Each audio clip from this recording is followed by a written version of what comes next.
Bollywood silver screen presenting I will rule the jail. इस कहानी की शुरुआत में हमें वेड नाम के एक आदमी को दिखाया जाता है जो कि एक वर्कर है। वो अपने घर में अपनी गर्लफ्रेंड और अपने बेटे के साथ रहता है। वेड अपने परिवार में खुश है और एक रात को जब वो सो रहा होता है तभी अचानक से कुछ आवाज आती है जिससे वेड की आंखें खुल जाती है। वो अपनी गर्लफ्रेंड को भी उठाता है और कहता है कि शायद घर के अंदर कोई घुस आया है। इसके बाद वो अपने बेटे के कमरे में जाता है। उसका बेटा सही सलामत होता है। वो अपनी गर्लफ्रेंड से कहता है कि तुम यहीं रुको और बाहर वो उस आदमी को देखने जाता है जो इनके घर में जबरदस्ती घुस आया है। शायद ये कोई चोर है। और जब बाहर वेड अपने घर में उसे ढूंढ रहा होता है तभी पीछे से वो आदमी उसके ऊपर हमला करके भाग जाता है।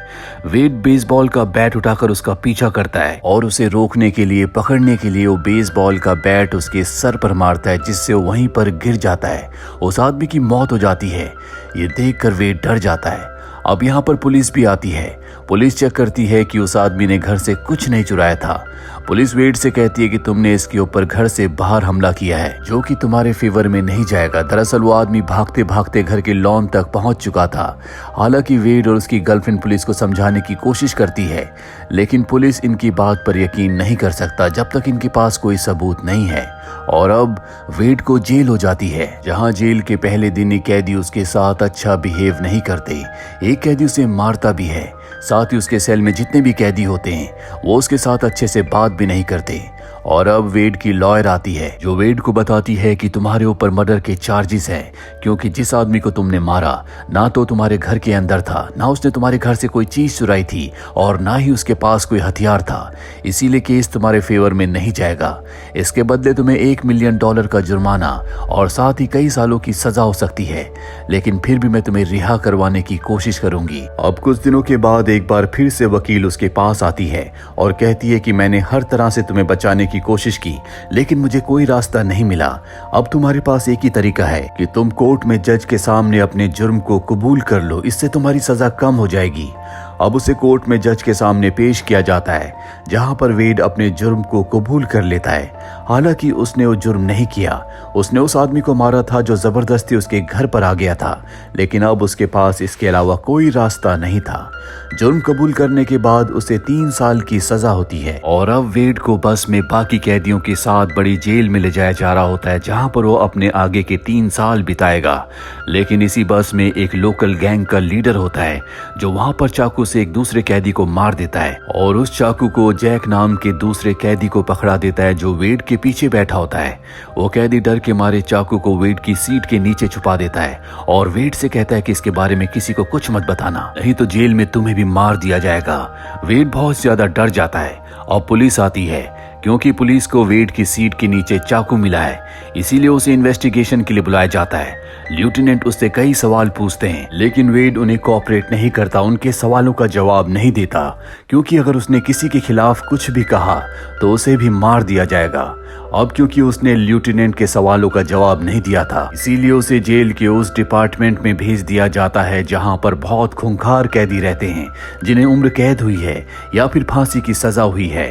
यहाँ पर कैदियों को 23 घंटे बंद रखा जाता है और मात्र 1 घंटे के लिए बाहर निकाला जाता है और साथ ही 3 महीने तक यहाँ पर कैदियों से कोई नहीं मिल सकता। अब एक दिन वेड को एक बहुत बड़े हॉल में लाया जाता है जहाँ पर बहुत सारे कैदी होते हैं। यहाँ पर 2 कैदी आपस में लड़ रहे होते हैं और उन्हें कोई नहीं रोकता। लेफ्टिनेंट और बाकी का स्टाफ इनकी लड़ाई का मजा ले रहे होते हैं। वो इनकी हार और जीत पर पैसा लगाते हैं और जब इन्हें लड़ाई खत्म करनी होती है तो रबर की गोलियों से इनके ऊपर हमला करके इन्हें रोक दिया जाता है। अब जब इनकी लड़ाई खत्म हो जाती है तो एक कैदी लेफ्टिनेंट को उल्टा सीधा बोलता है क्योंकि यहाँ पर वो बहुत अत्याचार कर रहा होता है, जिस पर लेफ्टिनेंट उसे एक कमरे में ले जाता है और बहुत बुरी तरह से मारता है। अब वेड को यहाँ पर 3 महीने हो चुके हैं। 3 महीने के बाद उसकी गर्लफ्रेंड उससे मिलने के लिए आती है जो वेड को देखकर बहुत इमोशनल हो जाती है क्योंकि इन दोनों की एंगेजमेंट हो चुकी थी, जल्दी ये शादी करने वाले थे। पर अब सब कुछ बदल गया। वो बताती है कि हमारे पैसे खत्म हो गए हैं। वेड कहता है कि तुम घर बेच दो ताकि तुम्हें कुछ पैसे मिल सके। अब अगले दिन वेड के सेल में एक नया कैदी आता है जिसका नाम जॉन है। इसे उम्र कैद की सजा हुई है क्योंकि इसने पिछली जेल में आग लगा दी थी। जॉन का इस दुनिया में कोई नहीं है। वो वेड से कहता है कि यहाँ पर वही होगा जो मैं चाहूंगा। वेड उसकी बात सब कुछ चुपचाप मान लेता है क्योंकि वो किसी के साथ लड़ाई झगड़ा नहीं करना चाहता। वो कोई क्रिमिनल नहीं है। अब अगले दिन एक बार फिर से उसी हॉल में वेड को ले जाया जाता है जहाँ पर कैदियों की आपस में फाइट होती है। यहाँ पर उसे जैक भी मिलता है जिसने उसकी सीट के नीचे चाकू छुपा दिया था। जैक उसे बताता है कि तुमसे गैंग लीडर बहुत ज्यादा खुश है क्योंकि तुमने उसके खिलाफ गवाही नहीं दी। नए कैदी जॉन को यहाँ पर सब बहुत इज्जत देते हैं क्योंकि जॉन कई सालों से जेल में है। वो एक जेल से दूसरी जेल जाता रहता है। अब अपने सेल में वापस आने के बाद जॉन वेड को बहुत सारी बातें बताता है कि किस तरह से जेल में वो अच्छे से रह सकता है। अगले दिन जॉन को, वेड को और बाकी सभी कैदियों को एक बार फिर से उसी हॉल में ले जाया जाता है जहां पर इस बार वेड की और एक दूसरे कैदी की फाइट होती है। वो कैदी वेड के ऊपर पूरी तरह से हावी हो जाता है पर जल्दी पासा पलट जाता है। वेड उसे बहुत बुरी तरह से मारने लगता है। ये देखकर एक गार्ड वेड के ऊपर गोली चलाने वाला होता है जो कि रबड़ की गोलियां हैं, पर लेफ्टिनेंट उसे ऐसा करने से मना करता है। उससे गन लेकर वो उसी कैदी पर गोली चलाता है जिसे वेड मार रहा होता है।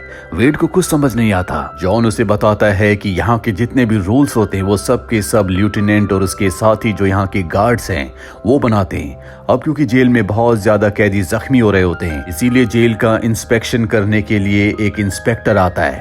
वो लेफ्टिनेंट से पूछता है कि कैदी जख्मी क्यों हो रहे हैं, क्यों आपस में इतनी लड़ाइयां हो रही है। लेफ्टिनेंट कहता है कि वो जेल में शांति बनाने की कोशिश करेगा। अब अगले दिन यहाँ पर वेड से मिलने उसकी गर्लफ्रेंड और उसका बेटा आता है। इनसे मिलकर वेड बहुत खुश होता है पर उनकी माली हालत अब बहुत ज्यादा खराब हो चुकी है।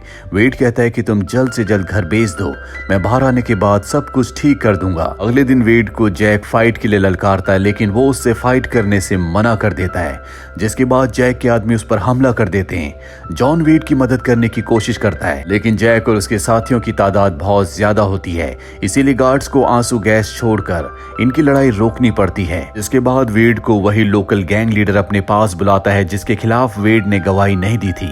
जैक उस गैंग लीडर से कहता है वेड ने मेरी बात नहीं मानी, जिस पर लोकल गैंग लीडर अपने आदमियों को इशारा करता है और जैसे वो इशारा करता है उसके आदमी जैक को ही मार देते हैं। जिसके बाद वो वेड से कहता है क्यों ना तुम हमारी गैंग में शामिल हो जाओ। वेड कहता है कि मैं सोच कर बताऊंगा। वो अपनी सेल में जॉन से इस बारे में पूछता है। जॉन कहता है कि तुम्हें उस लोकल गैंग लीडर की बात मान लेनी चाहिए क्योंकि जेल में उनकी हुकूमत चलती है, अगर तुम उनके साथ रहोगे तो सुरक्षित रहोगे। वहीं हमें लेफ्टिनेंट और सार्जेंट को दिखाया जाता है जो अपने बच्चों का बेसबॉल मैच देखने के लिए गए होते हैं। सार्जेंट लेफ्टिनेंट से कहता है कि जेल में हम जो कुछ अत्याचार करते हैं कहीं उसकी वजह से हमारी नौकरी न चली जाए, पर लेफ्टिनेंट को उसकी बातों से कोई फर्क नहीं पड़ता। वो अपने कानून के हिसाब से ही जेल को चलाना चाहता है। अगले दिन एक बार फिर से वेड की गर्लफ्रेंड उससे मिलने के लिए आती है। वो कहती है कि मैंने घर बेच दिया, वो पैसे भी खत्म हो चुके हैं, हम लोग बहुत गरीबी से गुजर रहे हैं। वेड ये सुनकर परेशान हो जाता है। अब जेल में एक नया कैदी आता है जो वेड के ऊपर हमला करता है लेकिन वेड उससे फाइट नहीं करता। ये देखकर लेफ्टिनेंट को गुस्सा आता है। वो उस पर रबड़ की गोली चलाता है जिससे वो जख्मी हो जाता है। एक बार फिर से लेफ्टिनेंट वेड के पास आता है और कहता है कि जिस गाड़ी में तुम जेल में आ रहे थे वहां पर एक कत्ल हुआ था, मुझे बताओ कि वो किसने किया था। दरअसल लेफ्टिनेंट को पता है कि ये काम लोकल गैंग लीडर का है पर उसे गवाह चाहिए, पर वेड उस लोकल गैंग लीडर के खिलाफ गवाही नहीं देता, जिस पर लेफ्टिनेंट को बहुत गुस्सा आता है और वो उस कत्ल का इल्जाम उसी के ऊपर लगा देता है, जिससे वेड की 3 साल की सजा और बढ़ जाती है। और अब वेड को अपनी गर्लफ्रेंड का खत मिलता है। वो कहती है कि मैं तुमसे ब्रेकअप कर रही हूँ। दरअसल उसकी माली हालत बहुत ज्यादा खराब होती है, वो बहुत स्ट्रगल कर रही होती है और उसका लेटर पाने के बाद वेड पूरी तरह से टूट जाता है और अगले दिन वो कई कैदियों के ऊपर हमला करके उन्हें बहुत बुरी तरह से मारता है। जॉन उसे समझाता है कि तुम्हें अपने गुस्से पर काबू करना चाहिए। वेड की गर्लफ्रेंड जो अपनी मॉम के घर रह रही थी वहां से वो शिफ्ट करने की तैयारी करती है। वेड का और उसका बेटा पूछता है कि हम कहाँ जा रहे हैं और तुम डैड का सामान क्यों नहीं रख रही।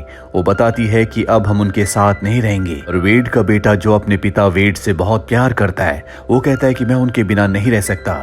और यहाँ पर वेड की गर्लफ्रेंड को भी एहसास होता है कि वो वेड से बहुत प्यार करती है। अगले दिन वो एक बार फिर से वेड से मिलने जाती है और कहती है कि मुझे माफ कर दो, मैं तुम्हारा जेल से बाहर आने तक इंतजार करूंगी। जो सुनकर वेड को बहुत खुशी होती है। वो जॉन को भी ये बात बताता है और अब जॉन और वेड ये फैसला कर लेते हैं कि जेल में जो भी ये इलीगल फाइट्स होती हैं इसका वो पर्दाफाश करेंगे ताकि हायर अथॉरिटीज को पता चल सके कि लेफ्टिनेंट जेल में इलीगल फाइट्स करवाता है। अब वेड लेफ्टिनेंट के पास जाता है और कहता है कि मैं एक दूसरे कैदी से फाइट करना चाहता हूं जो कि बहुत ही खतरनाक है।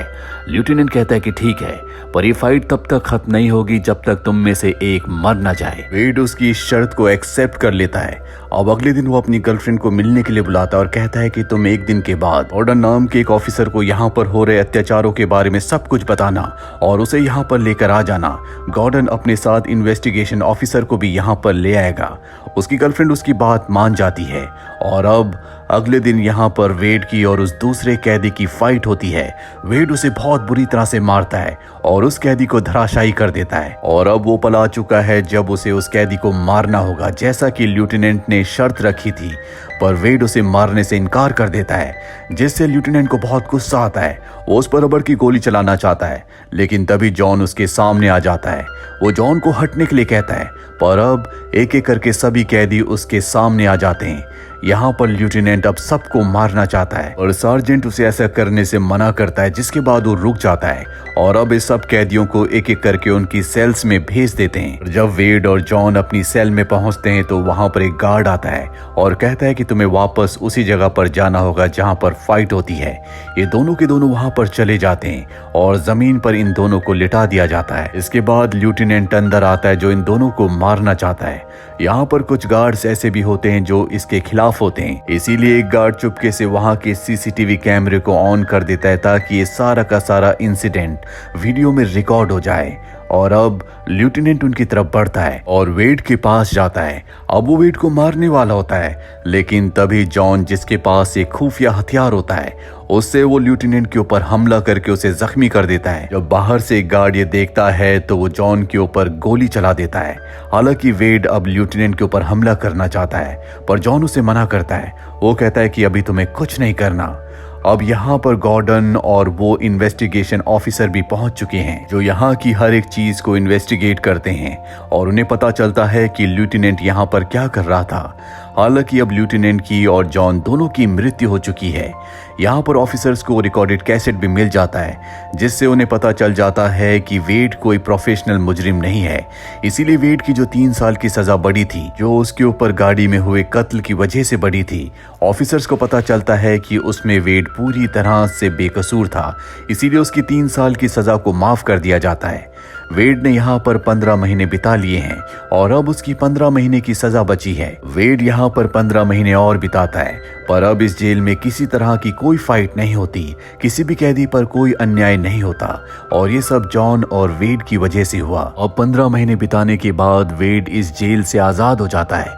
वो अपनी गर्लफ्रेंड और अपने बेटे से मिलता है और अब वो अपने परिवार में वापस लौटकर बहुत खुश है। और इसी के साथ ये फिल्म, ये कहानी यहीं पर खत्म हो जाती है। उम्मीद करते हैं कि ये कहानी आपको पसंद आई होगी।